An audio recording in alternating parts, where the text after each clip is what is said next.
Eder, Mac, Pallister. Sono qua. Caro amore mio, buongiorno. Occhio amore mio, importante il 19 dicembre 1981, perché eravamo io e te, me lo ricordo. Caro amore mio, come ieri nel letto a guardare la televisione, aspettando domani. Uomo va dopo via, chiama fra poco. Ok, sono tenace, finirà amore caro.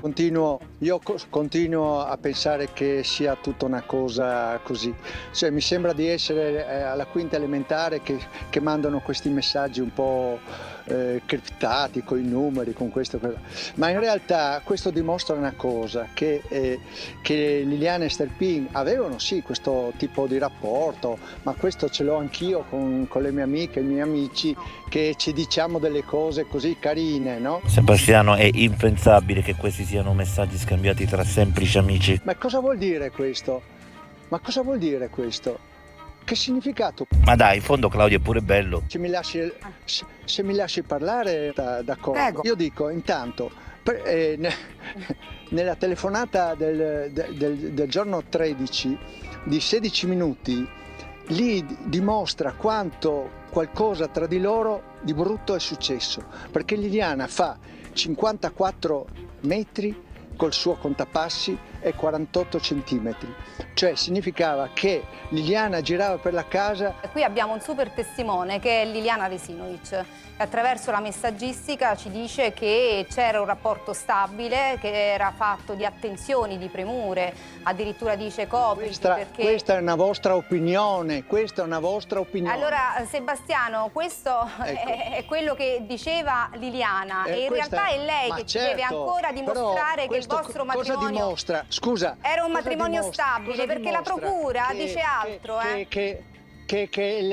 Ma dai! La procura dice che il vostro era un matrimonio evidentemente insoddisfacente, alla pagina 6 della richiesta di archiviazione. Quindi è lei che ci deve dimostrare che esiste una relazione fra lei e Liliana ancora stabile e ancora viva. Scusami, Io non devo dimostrare niente. Ascolta un momento me, Sebastiano. Che si vergogni il signor Sterpin che parla di Liliana che non c'è più qua, di una persona che non è più. Parliamo della come si permette? Come vi permettete voi? La sera prima della scomparsa di Liliana alla cena dei famosi amici, Sebastiano e Liliana andavano d'amore d'accordo? C'era tensione nella coppia, lo dicono le persone che erano a cena con loro e che noi abbiamo personalmente sentito. C'era, per favore, dai. C'era tensione, tant'è che quando sono scesi in strada... Ma chi lo dice? C'è una coppia di Adriana ed Enzo, ed Enzo dice addirittura, ma sentito, dai, per favore, che io lo posso spiegare qual è il problema. Visentini mi deve far parlare. Scesi giù i due, che testimonianze, per favore. Scesi giù, Sebastiano, scesi giù i due, continuavano a discutere, addirittura dice un Scusami un attimo. Dice un particolare, Enzo, dice che mentre lui attraversava la strada, loro continuavano a discutere non so di cosa, ma discutevano. Quindi qualcosa la sera prima è successa nella coppia. Secondo te loro erano pronti a una fuga? Assolutamente sì. Scusami, ascoltami. Qual è la cosa importante adesso? Avere i risultati di quello che sono le indagini che sono fatte.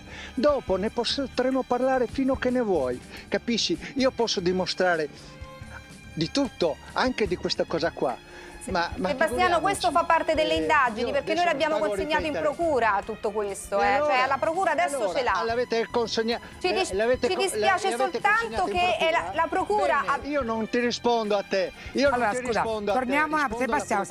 Sebastiano, solo chi è malafede ormai può fingere che non ci fosse un rapporto tra Claudio e Liliana, cosa che a mio avviso è stata nitida e lampante dal primo istante di questa tragica vicenda. Cosa dimostra? Non dimostra niente, sono solo cose che si usa qua a Trieste, ciao amore mio, quello o quell'altro, se vediamo. Ehi, non dimenticare di iscriverti a questo canale.